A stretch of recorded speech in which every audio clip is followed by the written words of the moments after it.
Albert Einstein, Leonardo da Vinci, Wolfgang Amadeus Mozart, Marie Curie. And you? That last one probably felt out of place. That's because we've been taught that geniuses are rare, almost superhuman, that intelligence is something you're born with, like eye color. But what if I told you that's a lie? Ever since I started school, people have seen me as someone smart, sometimes with admiration, sometimes with surprise. Wow, you're so intelligent, they said. I wish I could be like you, they said. At first, of course I liked hearing that. Who wouldn't? But throughout the years, something weird started to happen. It's like they thought I just appeared into the world knowing everything I do today. Like I had some secret code wired into my brain that whispered the answers to every question. And here's the thing. Everything at school felt kind of simple. So eventually, I got bored. But then curious. What would happen if I tried a real challenge? So I started working on harder problems, more advanced subjects. Now, I wasn't getting automatically 100% or so. Maybe a 70% or maybe an 80%. But that's when I realized intelligence isn't a yes or no question. It isn't about filling out a form and saying, I want to be born smart or not. It's about taking it with the right approach. And that's what's happened with every so-called genius throughout history. Think about Mozart. People love saying, oh, Mozart's a genius because he was playing piano at 3, composing at 5, so he was born a genius. But what they never say is that his father was a musician and a teacher. They had to practice for hours together every single day. Their home was filled with music and melodies and harmonies. He had no other choice but to absorb it. Don't get me wrong, of course Mozart was talented, but his abilities weren't a gift. They were built through effort, practice, and the environment he grew up in. So one could say that his brain worked kind of different. He had a different perspective than others. So how does this work? For years, people thought that your brain was like a rough, stiff duck, that it didn't change at all. But science tells us that's wrong. Your brain actually looks more like this. It can stretch, it can change, and it's designed to adapt based on what you do to it, because your actions change the final result. So let's say you take the wrong path in life. You know, drugs, alcohol, unhealthy habits. Your brain takes damage. And sometimes it doesn't even recover. But let's say you don't do anything good, but neither do anything bad. Yeah, of course, your brain doesn't take damage, but it doesn't grow either. And here's where it gets interesting. You can shape it, train it, challenge it, make it become something actually useful, something beautiful. And the best part? It can grow beyond what you ever imagined. This concept is called neuroplasticity. Kind of a fancy word, huh? But with a really simple meaning.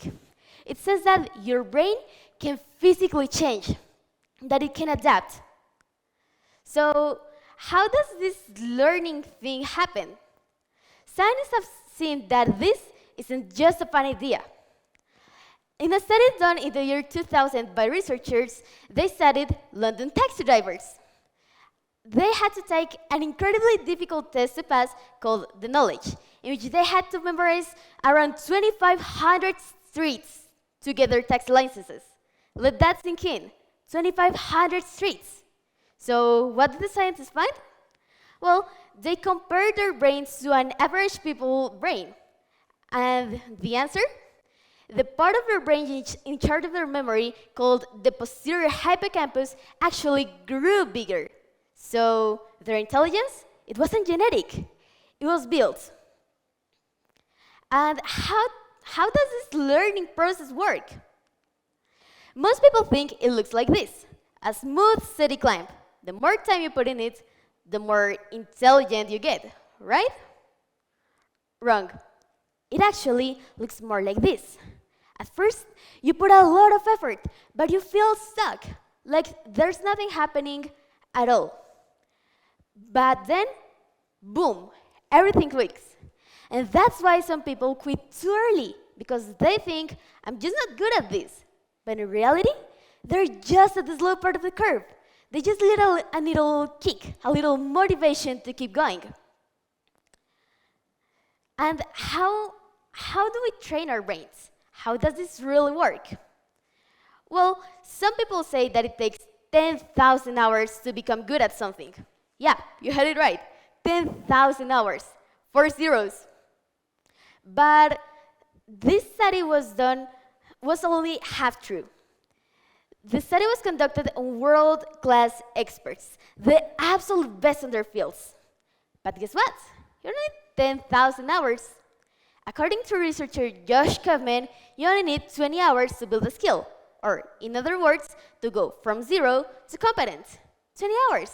That's around 40 minutes a day for a month. Enough to start the real rise of the curve. Now, for training our brains, it's kind of a complicated process. But here, by show of hands, how many of you have ever sat in class and thought, this is useless. When am I ever going to use this in real life? Yeah, I hope so. Me too. But here's the thing.